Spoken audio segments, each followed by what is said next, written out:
Discapacidad Televisión. ¡Hola mundo! Primer canal de televisión dedicado al colectivo de personas con discapacidad desde 2006.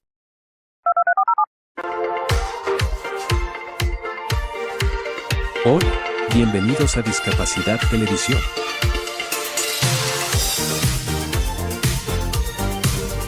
Recuerda suscribirte para no perderte los últimos estrenos y programas en vivo.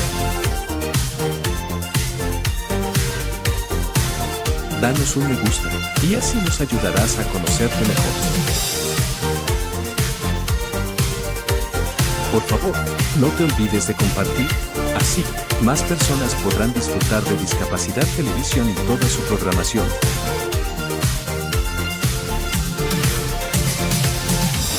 Muchas gracias.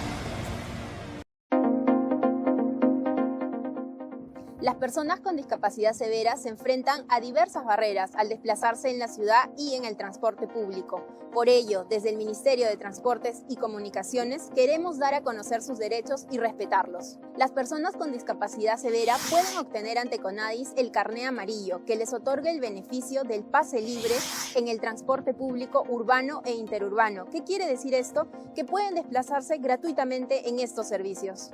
Desde el Ministerio de Transportes y Comunicaciones exhortamos a los transportistas a cumplir con la norma. El pase libre es un beneficio garantizado en la Ley 3412 para que los niños, adultos y ancianos con discapacidad severa puedan desplazarse gratuitamente en los servicios de transporte público urbano e interurbano.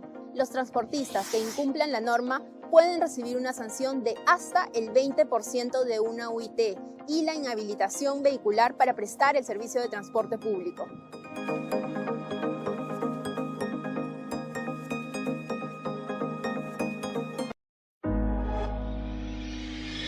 Innovar para mejorar vidas en una región con más de 650 millones de personas. A eso se dedica BID Lab como laboratorio de innovación del Grupo BID, la principal fuente de financiamiento y conocimiento para el desarrollo enfocada en América Latina y el Caribe. BID Lab trabaja con diversos actores de ecosistemas de innovación para impulsar proyectos y emprendimientos tempranos con potencial de generar impacto a gran escala en beneficio de poblaciones en situación vulnerable por condiciones económicas, sociales o ambientales. BID Lab, innovación para la inclusión en América Latina y el Caribe. Conectados al cuidar, porque nos mueve incluir. Te invitamos a conocer la línea 800-000-058, Conectados al cuidar. Una línea gratuita de apoyo con profesionales dispuestos a acompañar y acoger a personas con discapacidad y sus cuidadoras. Esta línea también está disponible para atender consultas sobre el Servicio Nacional de la Discapacidad y además orientar sobre los trámites y beneficios del Estado en materia de inclusión. Puedes comunicarte de lunes a viernes desde las 9 hasta las 18 horas. Las personas sordas pueden contactarse a través del sistema Visor Web, disponible en el sitio web de Cenadis, www.cenadis.gov.cl.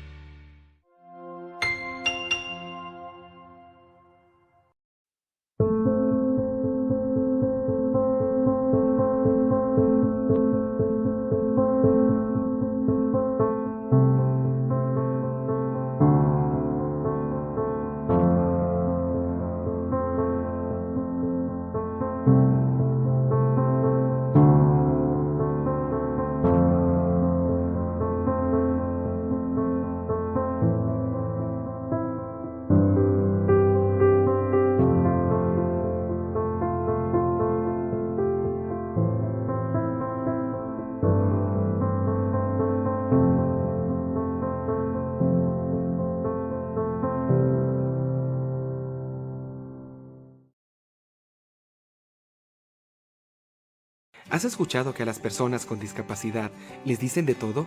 Minusválidos, enfermitos, discapacitados, inválidos, sordomudo, cieguito, retrasado, mudito, chuncho, retardado, pobrecito. No podemos continuar así.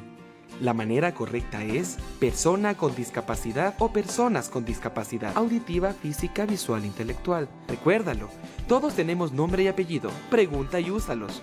Todos somos personas con o sin discapacidad. No discriminemos, no ofendamos más. Utilicemos las palabras adecuadas por el respeto e igualdad hacia las personas con discapacidad. Coproder protege los derechos de las personas con discapacidad. Síguenos en nuestras redes sociales y visita nuestra página web. Consejo Cantonal de Protección de Derechos de Rumiñahui, siempre junto a la gente. Gracias al esfuerzo de parlamentarios, se aprobó una moción parlamentaria que hace una cosa súper concreta y que como gobierno tenemos que promulgar, que es que hoy día, si tú te estacionas en un estacionamiento para personas con discapacidad o impides el acceso o utilizas parte del espacio, la sanción aumentó. ¿Cuál va a ser ahora? Vas a tener que pagar entre 50.000 pesos y 75.000 pesos de multa y además el juez puede suspenderte la licencia si es que has cometido otra infracción grave en el año. Por lo tanto, de la situación anterior, que era una multa mucho inferior y que no había suspensión de licencia, tenemos hoy día una sanción más dura que hace que tengamos incentivos correctos para que la gente no ocupe los estacionamientos de las personas con discapacidad. Esperamos que los chilenos tengamos conciencia de esto, pero además ya tenemos sanciones más duras para aquellos que no son capaces de entender este mensaje.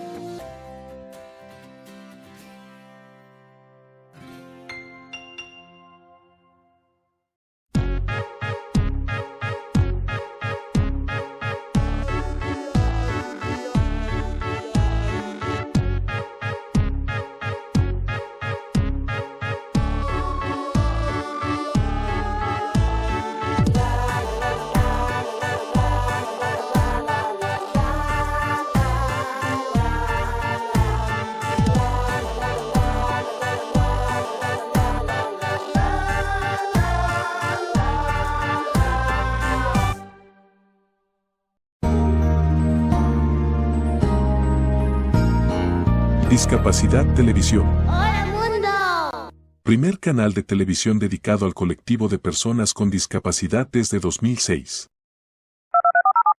A continuación, B1, B2, B3. Presenta el programa Manel Martí.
Bueno, ya estamos en la época de seguir esta canción. Hay una playa de Cancún o de estas playas tan maravillosas que hay en el Caribe, o por ejemplo aquí en la Costa Brava o en Sitges, cualquiera de estas ciudades, pues silbando esta maravillosa canción que, bueno, eligió nuestra productora, la Yasmina Méndez, fue la que decidió finalmente qué canción anticipaba nuestro programa.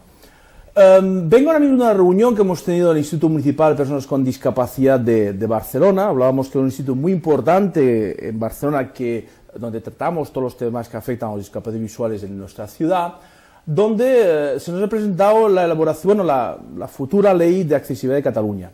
En Cataluña dependemos de una ley del año 1991 y luego tuvo un reglamento del 95, o sea, hace 19 años que está y 15 el reglamento.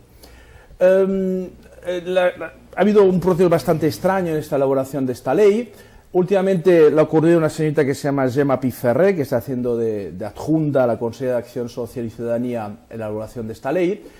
Y en cuanto a las personas ciegas, estamos bastante de acuerdo con esta ley. A mí siempre me falta la palabra obligación.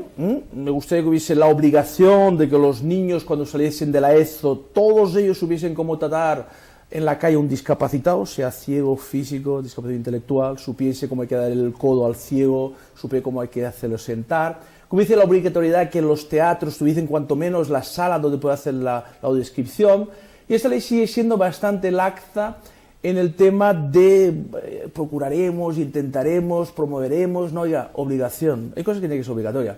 Había una gran discusión sobre el tema de la obligatoriedad en los nuevos edificios, ya no hay discusión, ¿eh? Todo nuevo edificio, toda nueva calle, toda nueva calzada, todo nuevo cine, ya se sobreentiende que la accesibilidad tiene que estar hecha ya, ¿no? Pero el problema es cuando hablamos de obras que son históricas, que no están hechos bien en su época, ¿no? Obras que pueden tener solo pues 20 años, las anteriores al 91 ninguna respetaba ninguna accesibilidad para los discapacitados, ¿no? Por ejemplo, ha tenido mucho follón el tema de que un local que se rehabilite o se cambie de uso, si tiene menos de 200 metros cuadrados, no es necesario que sea obligatoria la accesibilidad. Y la gente protestaba con razón. Oiga, mire, se hará lo posible y casi lo imposible para que un local sea accesible. Aunque tenga 30 metros cuadrados y tenga un escalón y puede que te comas la tienda, hombre, si te comes la tienda, pues tampoco vas a hacer que esa tienda desaparezca, pero que si es posible, hay una mínima posibilidad, pues que se haga. Que para que un local no sea accesible, hay un informe de un arquitecto privado y de un técnico público, de una entidad pública, que repase de si ese local realmente no puede ser accesible. Y si no puede ser, que lo sea. Lo mismo los cuartos de baño, bueno, todo lo que hemos hablado tantas veces en este programa, de la accesibilidad universal, el diseño universal, la accesibilidad imperceptible, porque estamos diciendo siempre lo mismo. Lo pedimos los que actualmente somos discapacitados, pero recordad, por favor, que cualquiera de vosotros puede estar en la discapacidad, ¿eh? Os puede sobrevivir a vosotros mismos. Hay miles de ejemplos cada día en accidentes de tráfico, laborales, domésticos, de todo tipo. Podéis tener un descendiente con discapacidad. Os expliqué el día de mi propia familia. Mi madre y mi padre no tienen nada que ver con la ceguera, ¿eh? Ven perfectamente. Mi madre con 92 años sigue leyendo el periódico sin gafas, ¿eh? No hay ni un solo discapacidad visual en toda mi familia, en todo mi pueblo no hay ni un solo discapacidad visual. Sin embargo, por un gen caprichoso que iba circulando por ahí, mi hermano y yo somos los dos ciegos. Mi madre y mi padre, repito, no esperaban esto de la vida, ¿eh? Pero les ha tocado pues contar con dos hijos con discapacidad visual. Y luego, un tema que todos ya sabréis, tenéis que estar en cuenta, que cuando seáis mayorcitos, y todos queréis llegar a ser personas mayores, todos queréis haceros de 80, 90 y si puede ser de 100 años, pero, con lo que decimos siempre, con buena calidad de vida. ¿Queréis seguir yendo de viaje cuando seáis mayorcitos, verdad?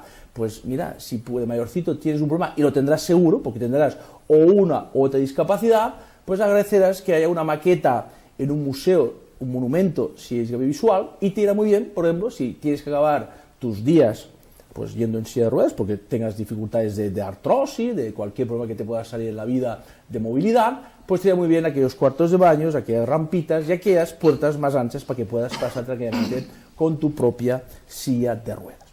Bueno, seguiremos luchando. El IMD, me tengo que ir un poco antes porque venía el programa precisamente, pero vamos a seguir luchando para que la ley salga como nosotros pensamos que ha de salir, y también pues habrá que hablar en el Parlamento de Cataluña porque también ahí los partidos políticos dirán la suya, y con todo esto esperamos que la ley sea realmente buena para todo el mundo, repito, no únicamente para los discapacitados, sino que para toda la sociedad, porque estamos todos implicados en la discapacidad.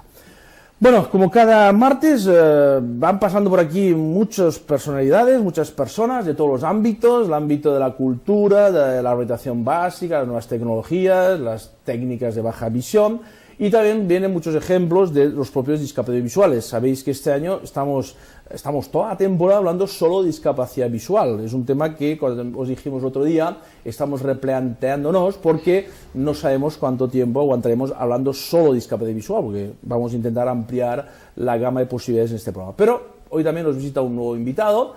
Es un invitado un poco especial, lo veréis de seguida, que es Josep María Llop. Buenas noches, Josep María. Hola, buenas noches. Josep María es una persona con ceguera total también, B1, ¿no?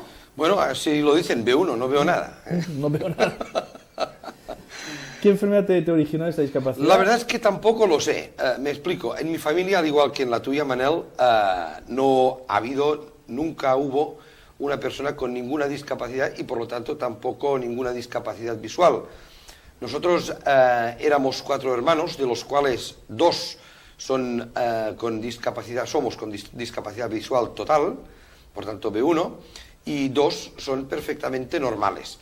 Parece ser, pero esto la verdad es que no se puede asegurar, que a causa de que mi madre tomó un determinado medicamento recetado por el médico, pues que eran las talidomidas de los años 60, pues tanto mi tercer hermano como yo salimos pues con unos ojos extraordinariamente pequeños, de tal modo que si bien el nervio óptico está bien, no es posible desconectar el ojo del nervio óptico porque las células terminales mueren de forma inmediata y por lo tanto, pues bueno, eso conduce a una ceguera total. De hecho, el crecimiento del glóbulo ocular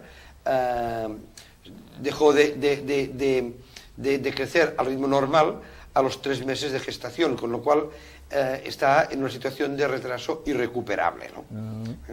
Pero vaya, nunca hubo y tampoco ha habido después ningún discapacitado más de ese tipo en mi familia. Debido a el consumo de ese fármaco, personas que tuvieron problemas de extremidades, me parece, incluso enfermedades bastante malas en general. Sí, sé de este caso, pero claro, también podría ser, lo que no se puede probar, que como 2 de mis abuelos eran primos hermanos, cosa que sucedía bastante antes y ahora también, en los pueblos. Pues bueno, dicen que puede ser, pero de hecho me sometí a una prueba genética y nadie lo puede asegurar. Bueno, digamos que la persona con discapacidad visual de nacimiento. Sí. ¿Te has preguntado alguna vez lo que es la vista? Muchas, porque de hecho llevar una vida plenamente integrada y estar en el mundo de la gente que ve el 99,9% de mi vida implica que en algún momento te tienes que preguntar qué es esto de ver y por lo tanto cuáles son tus limitaciones reales y lo más importante, qué puedes hacer para que esta limitación sea lo menos importante posible. Cuando vienen como personas como tú en el nacimiento, preguntamos cómo fue tu vida de pequeño, tus padres, lo soportaron, cómo fue la noticia en ellos, una fase presiva importante en tus padres, reaccionaron enseguida. ¿Qué consejo le darías a los padres que puedan surgir la misma situación que la vuestra? Bueno, también el tiempo y los momentos en que vivimos hoy son muy distintos de los que había hace 45, 46 años en Cataluña, en España, en Europa y supongo que también que en el resto del mundo, ¿no? Por lo tanto, los consejos que yo pueda ofrecer son consejos que tienen que estar adaptados al tiempo en el que cada fenómeno ocurre. En aquel momento, en un pueblo de 500 habitantes como era el mío y en unas circunstancias como las que significan que mi madre tuviera 18 años, que fuera el primogénito, pues obviamente mi madre tuvo, y también mi padre, un desengaño de primer nivel, ¿no? Y por lo tanto, claro, hubo un trauma, por decirlo así, familiar grave. De hecho, al cabo ya de 2 meses de tenerme, la decisión que me ha llegado, que ellos habían tomado, era la de tratarme con la mayor normalidad posible y donde no fuera posible hacer todo aquello que permitiera que se superaran los elementos propios de la discapacidad. Y así, por ejemplo, cuando yo tenía pues ya 3 años, yo ya iba a la escuela que regentaba mi abuelo como maestro y allí empecé a aprender francés y empecé a aprender cosas pues que otros niños a aquella edad no iban a la escuela, pero yo sí. Y a los 4, bueno, mis padres tuvieron que tomar una decisión muy complicada, que era la de escolarizarme. De hecho, en aquel momento, en Cataluña no había escuelas para ciegos, y solo había escuelas para ciegos de la ONCE, que es la Organización de los Ciegos Españoles, en destinos o en ciudades que estaban a más de 500 kilómetros de donde yo vivía, con lo cual eso significaba en aquel momento que yo solamente podría ir a casa por Navidad, por Pascua y por vacaciones de verano, ¿no? Y mis padres decidieron que esto no era bueno y optaron por una posibilidad que seguramente académicamente no era la mejor, pero que al nivel personal sí que lo era, y es escolarizarme en una escuela donde había multitud de personas con discapacidades.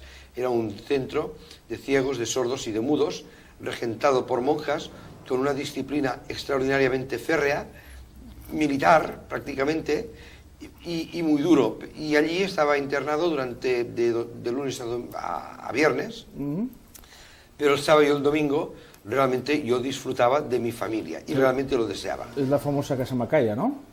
Bueno, no sé cómo se llamaba, seguramente sí, porque estaban... Paso San Juan, ¿no? Sí. Bueno, hemos hablado ya bastante de esta escuela, lo de la disciplina militar ha estado súper comentada en esta... A mí me ha servido mucho esto para después, porque, a ver, lo pasé muy mal. Yo ahora ya, con tanto tiempo que ha pasado, lo puedo decir, incluso me obligaron a comer mis propios vómitos. O sea... Eran durillas las monjas. Durillas, aquellas monjas, no sé. Durillas. Pero me ha servido mucho para tirar adelante en muchos otros aspectos. Luego, José María, en principio, ¿a qué educación te sirvió para adelantar y llegar hasta la universidad y sacarte una carrera universitaria? Sí, bueno, claro, yo después fui... Claro, mis padres fueron de los que lucharon mucho para conseguir que en Cataluña hubiera una escuela para ciegos. Fueron los que lideraron este movimiento junto con dos otras familias, la familia Batalla y la familia... no me acuerdo, Moese, creo. Sí, Moese, el Ignacio Moese. Santi Moese. Santi Moese, perdón, sí. Creo que fueron esas tres familias y realmente, pues claro, allí se constituyó lo que llamaron la Escuela de los Tontos de España. Y lo digo de verdad porque así se decía en la 11. Lo único que pasó es que allí salió la primera persona informática ciega del Estado español, allí salió la primera persona que obtuvo una licenciatura en medicina del Estado español y salí pues muy modestamente yo, que bueno, pues que he hecho algunas cosas tanto en el campo del deporte como en el campo profesional. Bueno, estás hablando de personas míticas como el Ignasi Tarrasa, justamente. la Pepi Casas, personas que ponemos como ejemplo en nuestros cursos, que hacemos habitualmente con los universitarios, para explicar la superación que puede tener personas, y aquí precisamente esta noche tenemos una persona que nos va a explicar. ¿Tú qué carrera hiciste? Mira, yo quería hacer dirección y administración de empresas, por lo tanto, en el ámbito económico, pero no pudo ser porque en aquel momento, después de que evaluamos juntamente con la universidad, ESADE concretamente, si había posibilidades, pues llegamos a la conclusión que, pues desafortunadamente no, y que por lo tanto tenía que aceptar mi limitación. Hice Derecho, lo hice en los 5 años de rigor. La verdad es que mi etapa en la universidad fue extraordinaria, yo disfruté mucho con mis compañeros y además establecimos una relación de intercambio excelente, porque claro, yo iba allí con una máquina de escribir Perkins que hacía un ruido, un estruendo tremendo, pero que yo creo, no entiendo aún cómo mis compañeros tenían aquel grado de humanidad para aceptar aquel ruido, pero yo tomaba apuntes, los tomaba prácticamente a la misma velocidad que el profesor hablaba, los transcribía a máquina y a cambio mis compañeros me grababan los libros de texto en cintas magnetofónicas. O sea que hubo una relación de amistad, de cooperación, de equipo, realmente una etapa excelente. Decimos que con trato asertivo recibes trato asertivo. ¿Estás de acuerdo? Que la gente cuando te enrollas bien con ella recibes ese Sí, muchísimo. Además era un reto mutuo, porque cuando a mí, por ejemplo, si alguien me preguntaba en aquel momento, cuando empecé, ¿cómo te lo vas a hacer en la universidad?, yo me podía inventar una trola, una mentirijilla, para decir cómo podría salirme de las situaciones. Pero la verdad, dentro de mi corazón, no tenía ni la más pajolera idea. Pero claro, cuando tú vas con ánimo y con ganas, pues los demás también ven en ti un reto para ellos mismos.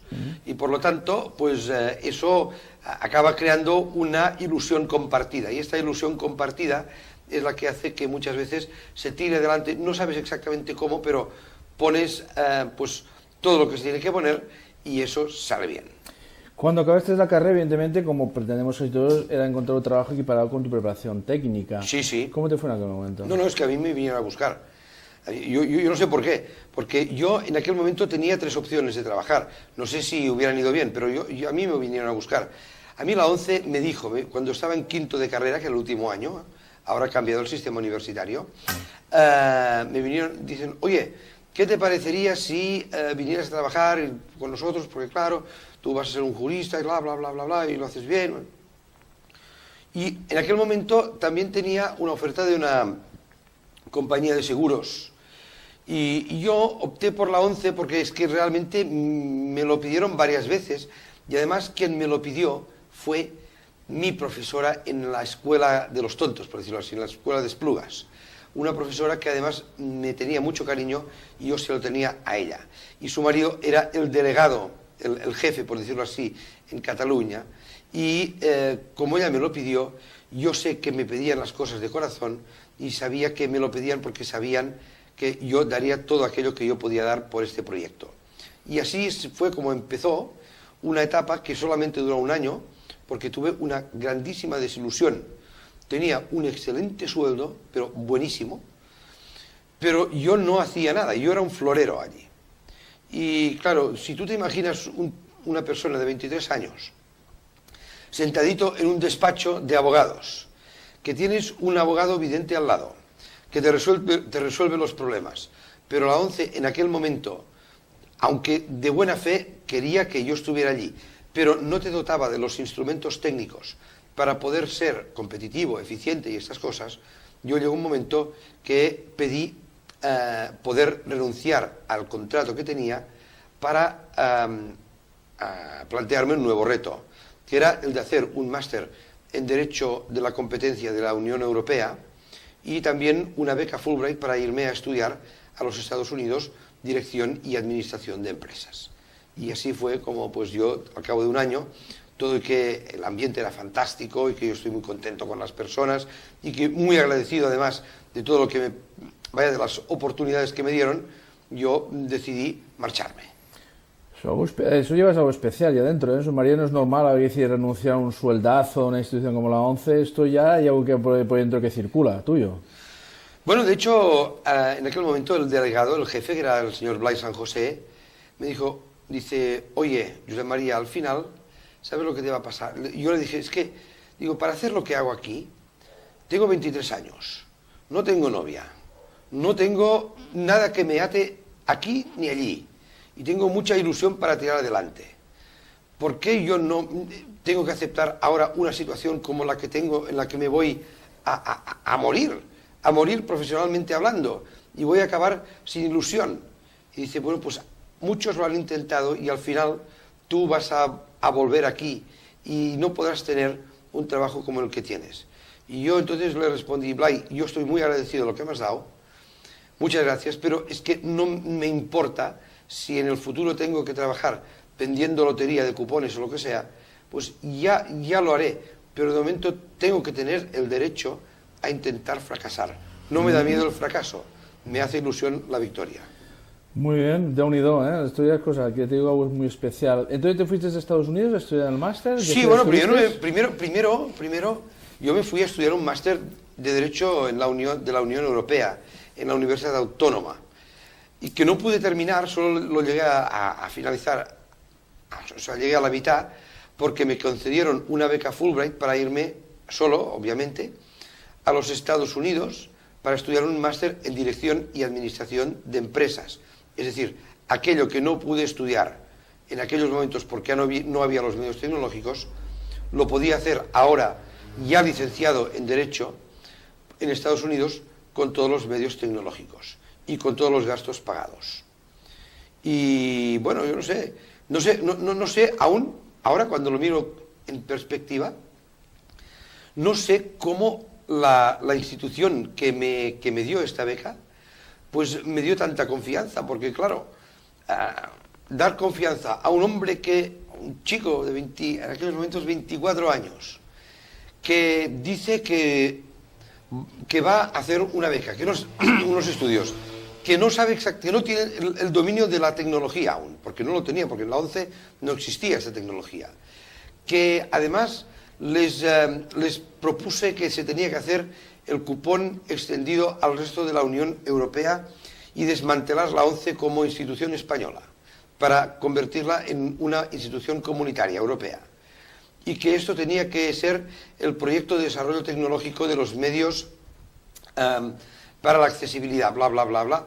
Yo no sé por qué me creyeron, pero no sé, igual se lo transmití bien, se lo creyeron, y yo la verdad puse todo mi empeño en eso y salió bien. Y así me fui a los Estados Unidos, solo, con una mano delante y otra detrás. Nada más. ¿Y con un bastón? Y un bastón.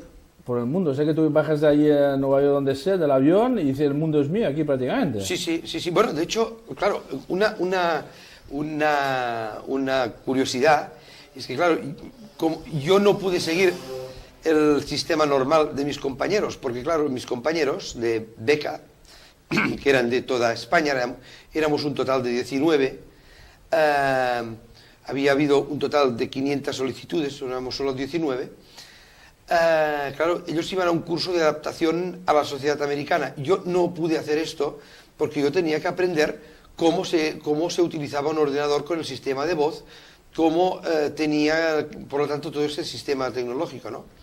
Y recuerdo que yo estaba, bueno, me pagaron, por decirlo así, una especie de posada realmente muy barata que se llamaba The Lutheran Church of America, que era como un sitio protestante, un hotel donde iban todos los marineros y me encuentro yo un domingo allí, solo, tirado, lloviendo en verano, y encuentro a un hombre que estaba desempleado y dice, bueno, ¿tú qué haces aquí? Yo se lo cuento y dice, ¿y tú cómo vas solo por Nueva York? Digo, es que no tengo ni idea. Digo, ¿tú me puedes enseñar la ciudad?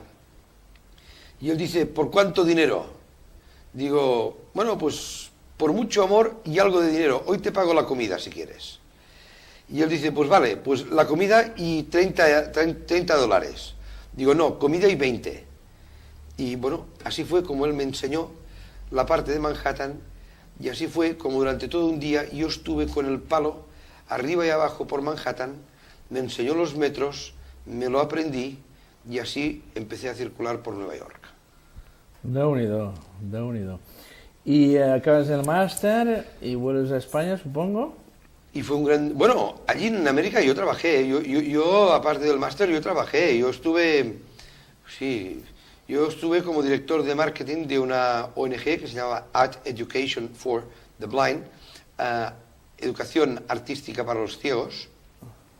Yo soy muy poco artístico, pero allí aprendí realmente lo que era Velázquez, porque la idea de esta organización es traducir todo lo que es el arte pictórico y escultórico más importante en sistemas táctiles de relieve y con elementos de tecnología. Y yo, como de eso no entiendo, me dedicaba a buscar financiación. Y bueno, pues la verdad es que conseguimos mucho, ¿eh? Pero me pagaban poco y después me tuve que venir otra vez a España.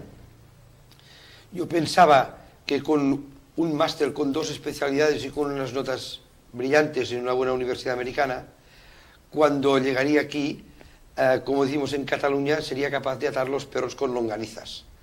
Pero la verdad es que me quedé, con perdón de la expresión, como un perro. Es decir, sin nada. Llegué aquí y a mí me dirigieron a la ONCE, me dijeron que yo no tenía oportunidad de trabajar, me daban tareas de telemarketing que, bueno, consisten solamente en llamar por teléfono para hacer ventas, realmente un verdadero desastre. Hasta que después de enviar, yo envié aproximadamente unos 600 currículums durante un año, de los cuales 300 aproximadamente, lo tengo documentado, son currículums en los que yo dije que era ciego en la carta de presentación y 300 en los que no decía nada. De los que decía que yo era ciego no me llamó casi nadie. Y de los que yo no decía nada me llamaron muchos.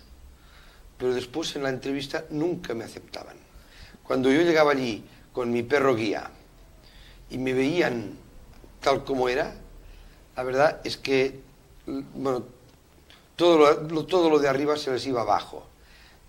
Realmente les caía como una tormenta encima y no sabían qué tenían que hacer. Y al final la solución era muy clara, no contratarme.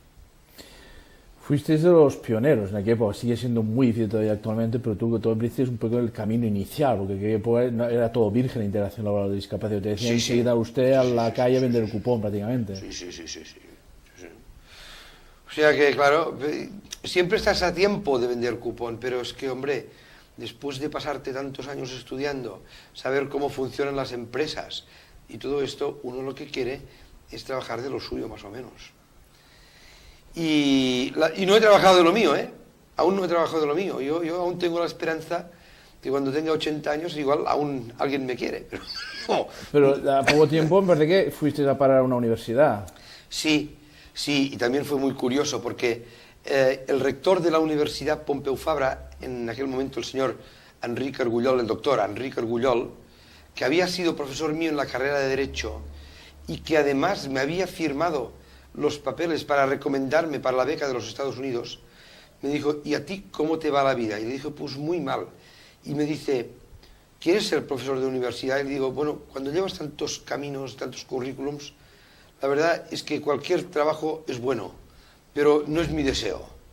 Dice, ¿pero lo quieres intentar o no? Y digo, pues si me das la oportunidad, pues yo lo intento.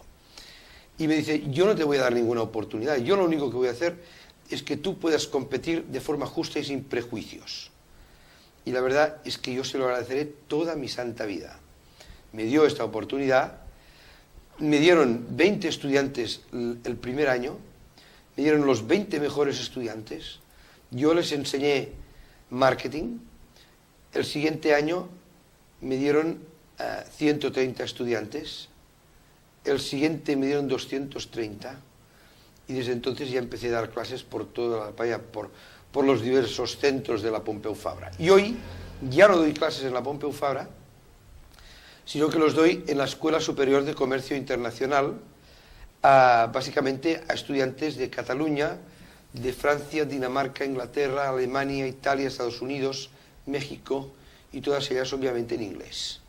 Y también las doy en el Institute for Exchange of Students, que está en Chicago, las doy por el CIA Global Campus, también en Barcelona, pero que es de la New Haven University, y las he dado por otras universidades como la Ramon Llull. O sea que estoy básicamente en el ámbito de la ética empresarial, en el campo del marketing internacional y de la perspectiva europea, y del marketing aspectos básicos y generales.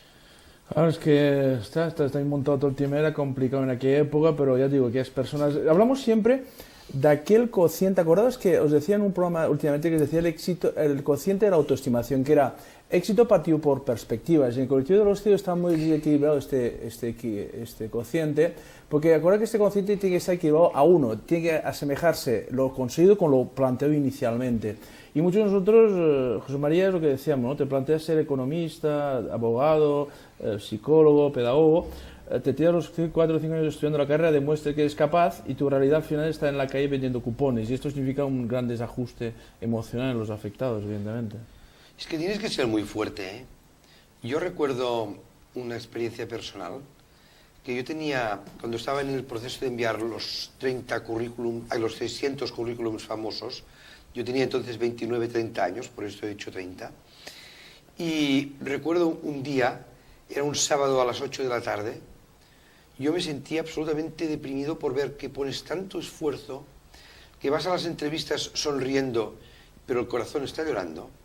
Y aquel sábado a las 8 de la tarde, sin ningún euro, sin ningún dinero para poder gastar e irme con mis amigos ni nada, yo, sentado en la silla de mi despacho, del despacho de mi casa, tuve que volver a casa de mis padres, o sea, una sensación de fracaso importante.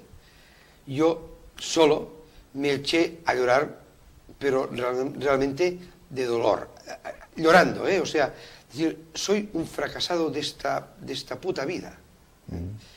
Y recuerdo que entró mi madre y me dice, ¿qué te pasa? Y le dije, es que aún no lo sabes. Y dice, macho, tienes que continuar luchando. Toma 5.000 pesetas, vete a cenar con los amigos, vuelve el domingo y empieza a volver a luchar. Eso es lo que les pasa a los que abren camino, José María. Los que abren camino se tienen que pasar por todo esto. Sí, sí.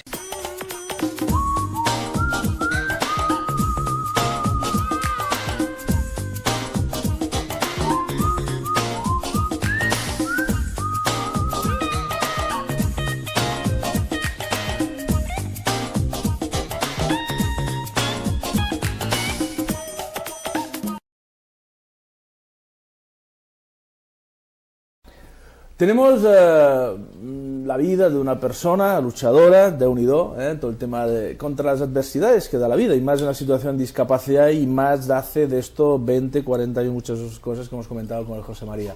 Pero llega a la universidad y parece que un buen día le interesa la política, porque ¿te interesa la política, José María? No. Yo dije que nunca trabajaría en una universidad y nunca trabajaría en un ayuntamiento. ¿Y las dos cosas las has hecho? Y las dos cosas han sido falsas. O sea que si alguien me cree alguna vez, pues hará mal en creerme. Bueno, de hecho, lo que pasaba, o lo que pasó, es que yo estaba preparando mi tesis doctoral y ya trabajando en la universidad y esas cosas. Y entonces, como trabajaba realmente muy duro como corresponde, mi padre me dice, oye, han abierto la Comisión para la Independencia del municipio donde vivimos, La Palma de Cervelló. Y claro, y les hace falta gente. Oye, ¿por qué para distraerte no vas a darles un poco de ayuda los lunes por la noche? Digo, bueno, pues vale, pues sí. Y claro, yo empecé como el último de la fila y acabé siendo uno de los máximos dirigentes de esta comisión. El proyecto de la independencia municipal de mi municipio era una cosa que llevaba más de 12 años trabajándose, y la verdad es que en un año conseguimos la independencia municipal, y entonces ya tuve que entrar en el gobierno municipal, y del gobierno municipal, pues de las elecciones acabé siendo el alcalde, ¿no? ¿Se creó de otro pueblo? Sí, nos separamos del pueblo de Cervelló para constituir el nuevo municipio de La Palma de Cervelló. ¿Que es una ciudad, un pueblo de cuántos habitantes? Bueno, ahora somos 3.000 habitantes, un pueblo pequeño que está situado al suroeste de Barcelona, que tiene unas excelentes comunicaciones, pero es que además tiene unos valores intrínsecos muy especiales, que son la gran cantidad de recursos naturales que hay allí, el nivel de compactación del municipio y la altísima calidad de medios forestales y de bosque y horticultura que existe en el municipio. ¿Y cómo se siente uno como alcalde de una ciudad? Se siente, ¿cómo lo diría yo? Pasas por distintas etapas.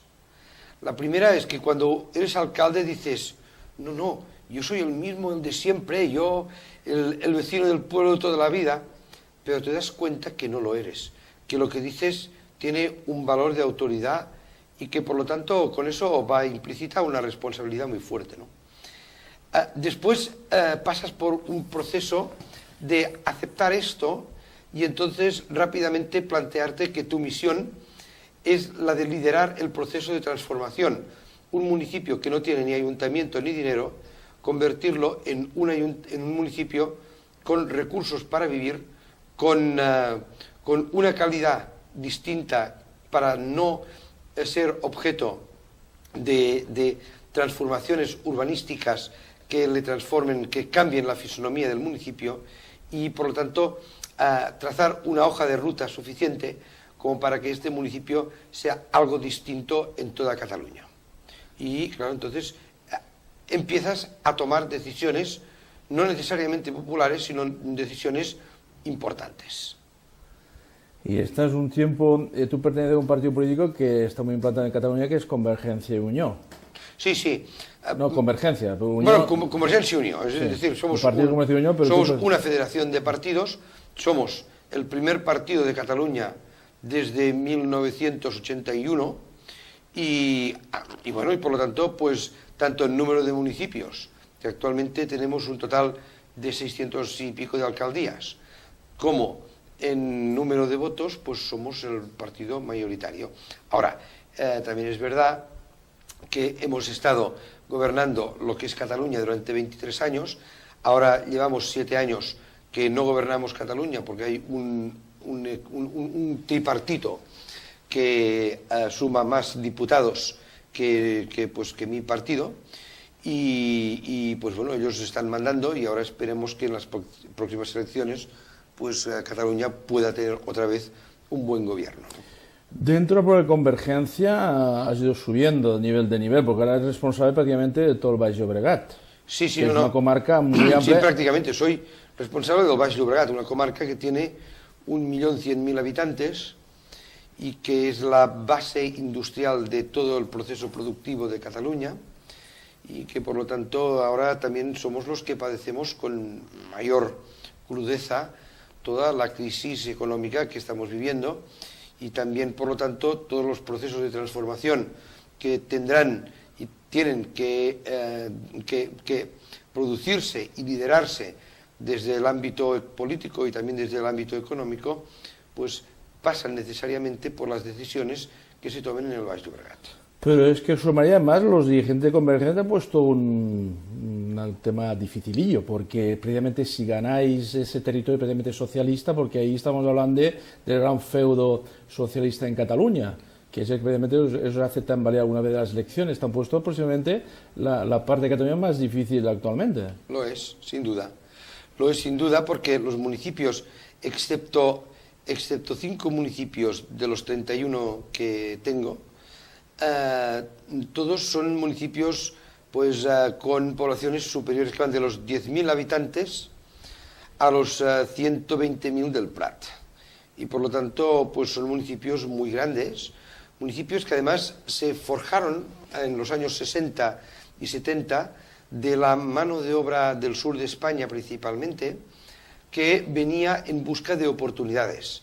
Esa gente era gente que no se incorporó fácilmente al proceso pues, de un país que les acogía y que no tenía en aquel momento la capacidad de autogobernarse, pero que encontraron su oportunidad y que hoy pues cada vez más ven en el país que les ha acogido, en la región que les ha acogido o en la nación de la que son parte, pues tienen aquí su proyecto de vida y se dan cuenta que aquí se pagan la mayor parte de los impuestos y se reciben la menor parte de los servicios. Y por lo tanto, aquello que antes era imposible, hoy es pensable.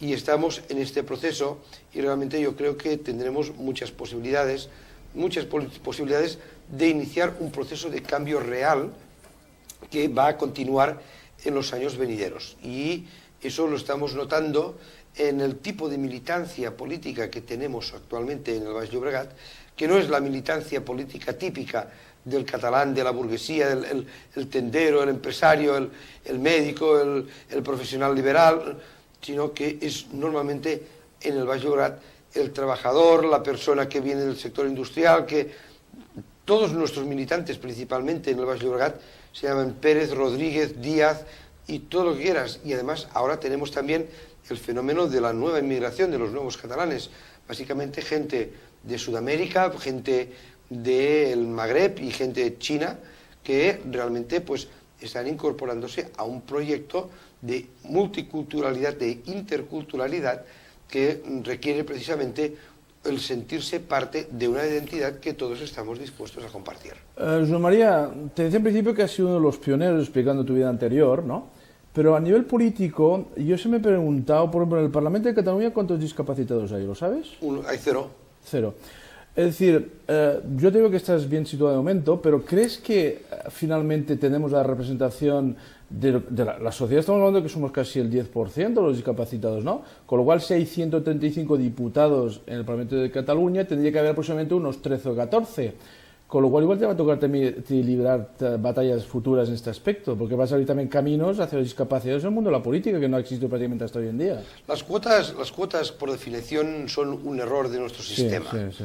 Ahora, dicho esto, sí que esto sirve para realmente pues tener una comparación y para que la realidad que se produce en los medios productivos y de decisión tiene que asemejarse a la realidad de la vida real, ¿no?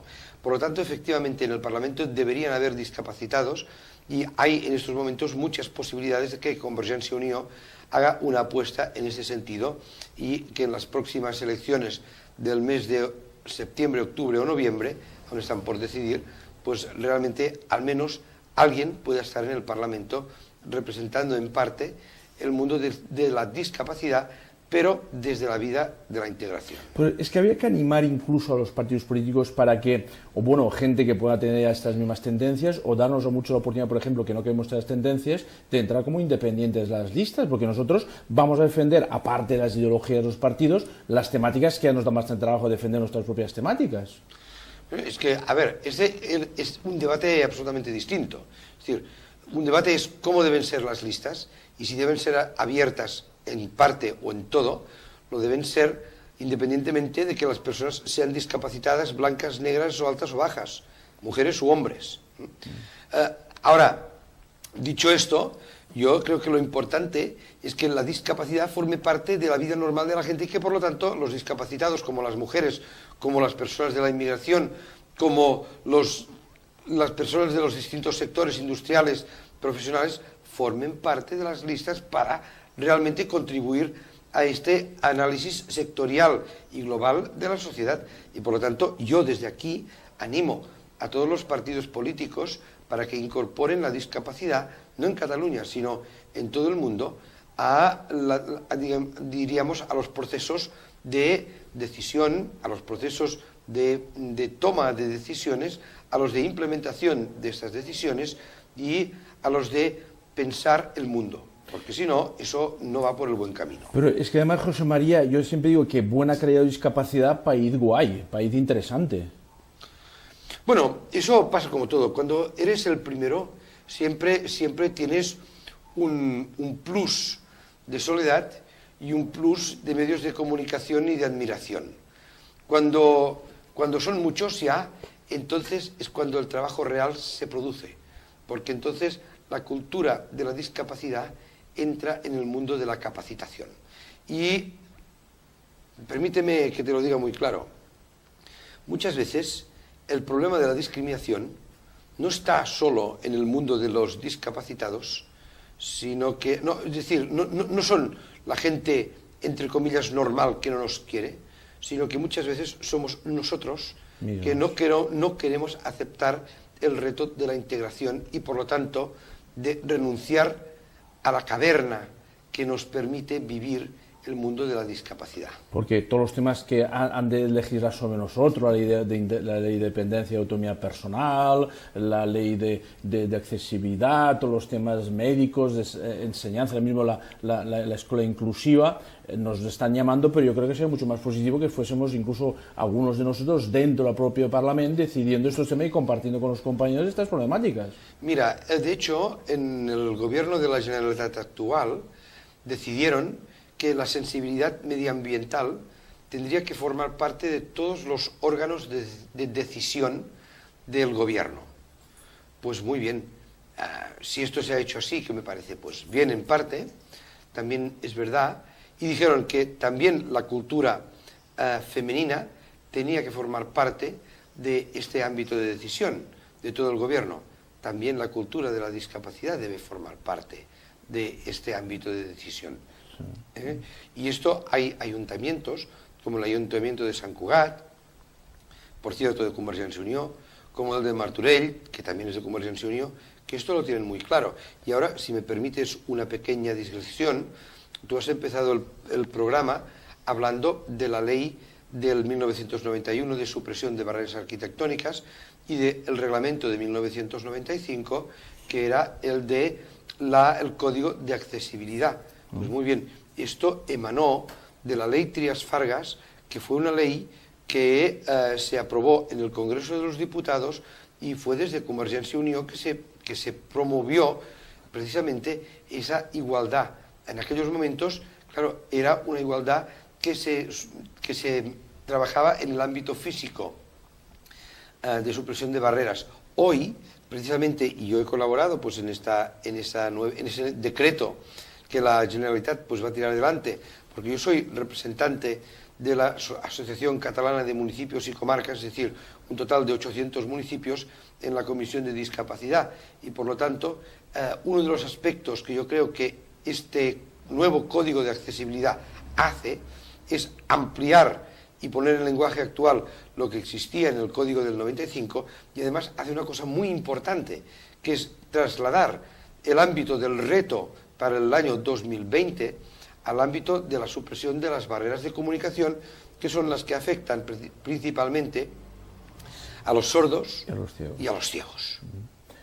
Acordaos de este nombre, José María Llop, es decir, vamos a seguirlo bastante de cerca, José María. Bueno, no sé. Pero, y además porque ahora se os vienen bien dadas, o cómo lo ves el futuro, porque ahora vienen las autonómicas, aquí a partir del mes de octubre-noviembre, luego vendrán las municipales, sobre todo en Barcelona.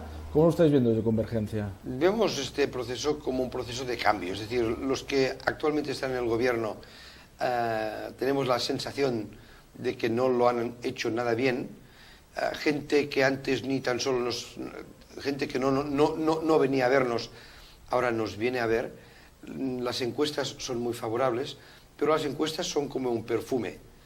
Si lo hueles, pues es un elemento que te entusiasma. Si te lo bebes, te envenenas y mueres.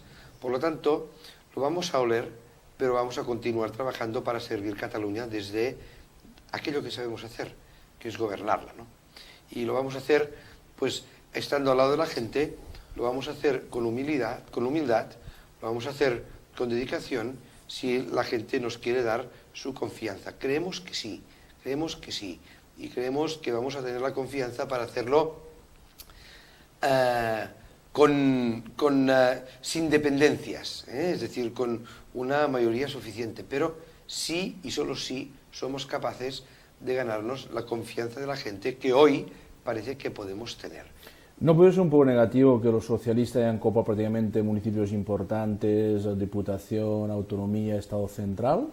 Sí, porque cuando todo el poder está en manos de una sola fuerza política, aunque no se quiera, aunque inicialmente pudiera hacerse de buena fe, pues claro, llega un momento que se producen amiguismos, favores personales.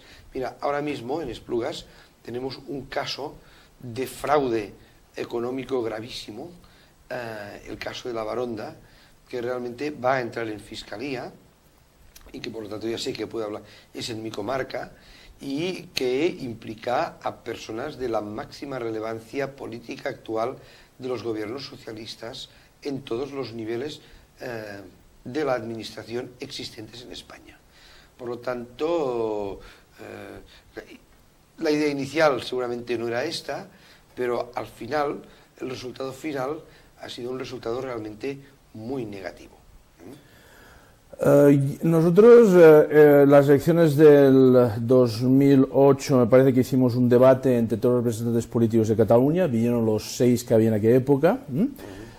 Con la presidencia del Fútbol Club Barcelona pudimos hacer también en la radio un debate entre los 4 candidatos, vino los representantes de temática social, y hacia el mes de octubre-noviembre, cuando se presentan las elecciones autonómicas, pues llamaremos también a los partidos políticos, veremos si vienen los primeros de lista o los que quieran aportar a este debate, y también hablaremos sobre la situación de Cataluña y tendrán tiempo también de debatirlo en este programa. Hoy la gran noticia, José María, es el tema del estatuto. ¿Cómo lo has visto?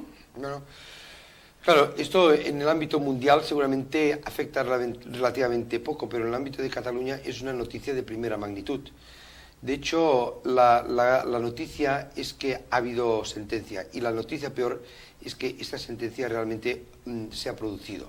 La mejor noticia hubiera sido que el Tribunal Constitucional hubiera renunciado a emitir sentencia, porque la sentencia real la emitió el pueblo de Cataluña a través de un referéndum. Para los televidentes del mundo, ¿qué es esto? Cataluña tiene una vocación de nación, y como vocación de nación en el conjunto de naciones de Europa, pues entiende su relación con España como una relación bilateral, una relación de cooperación estrecha y una relación de claramente ser parte de un Estado, siempre y cuando este Estado nos acepte tal como somos. Y al final, después de un durísimo proceso de negociación en el que realmente se tuvo que hablar de todo, de lo que Cataluña aporta económicamente al conjunto de la economía española, después de haber hablado también de todo lo que son nuestros símbolos como nación, de todo lo que representa el proceso de discusión de Cataluña con España a corto, a medio y a largo plazo, pues resulta que unos partidos políticos de ámbito español, así como también el mismo defensor del pueblo y otras comunidades autónomas, deciden impugnar este estatuto delante del Tribunal Constitucional, después ya de que este Tribunal Constitucional, de que Cataluña y el Parlamento español y el Parlamento catalán y todo lo que realmente da la máxima legitimidad democrática hubiera dado el visto bueno a este proceso estatutario. La sentencia recorta este estatuto, nos conduce a una castración química, es decir, continuamos teniendo los testículos, pero realmente no sale la semilla que puede hacer de Cataluña la nación que quiere seguramente y aspira a poder ser, ¿no? Ya nos queda el tiempo acabado. Únicamente, ¿cómo se entiende que la Fernández de la Vega esté tan a favor y los de aquí estén en cuenta dentro del mismo partido político? Pues, bueno, es que realmente no están a favor los del Partido Socialista en España, y los de Cataluña pues mantienen las apariencias, hacen ver que no, pero realmente están a favor, porque si no, desde hoy mismo votarían en contra de todo lo que esto representa. Con los diputados socialistas votarían a favor de Cataluña y no como diputados socialistas de España. Bueno, José María, hablaremos. Y hay personas que se ven con ellas hablando horas y horas. Una de ellas es José María, porque hablaremos muchos otros temas que hemos puntualizado en este programa. Pero nada, te quiero agradecer tu presencia, porque en este programa damos ejemplo, y yo creo que es un ejemplo, lo damos, como decimos antes, a todos los alumnos que pasan nuestro curso. Ponemos ejemplo como a Pepi Casas, que es la única, me parece, doctora en medicina en el mundo entero. No, hay otro en Estados Unidos. Otro en Estados Unidos, bueno, dos, pongamos dos en todo el mundo, ¿eh? No sé cuántos niños hay decididos en el mundo, dos, ¿no? Está Inés de Tarrasa, que es este gran jazzista y también gran informático. Sí. Y otro ejemplo, evidentemente, ha sido José María Llop, que nos ha dado un poco 4 líneas básicas sobre su vida, que creo que es muy interesante. José María, muchísimas gracias. Muchas gracias por invitarme. Y a todos vosotros, ya sabéis, aquí los martes de 8:30 a 9:30 en directo. No sé cómo está España, porque está jugando ahora mismo, pero España-Portugal, ya sabéis, la Champions, la Campeonato del Mundo, estamos todos atentos también a ello. Venga, hasta siempre. Y bueno, argentinos, a ver si ganáis vosotros, porque nosotros también queremos ganar, ¿eh? ¿Vale? Venga, y las señoras también, hasta luego.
Discapacidad Televisión. ¡Hola mundo!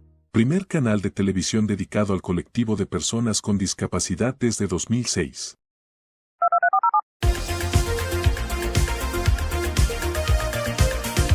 Hola, bienvenidos a Discapacidad Televisión.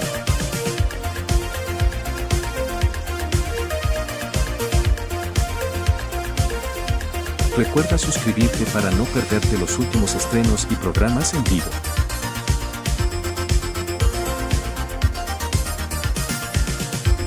Danos un me gusta, y así nos ayudarás a conocerte mejor.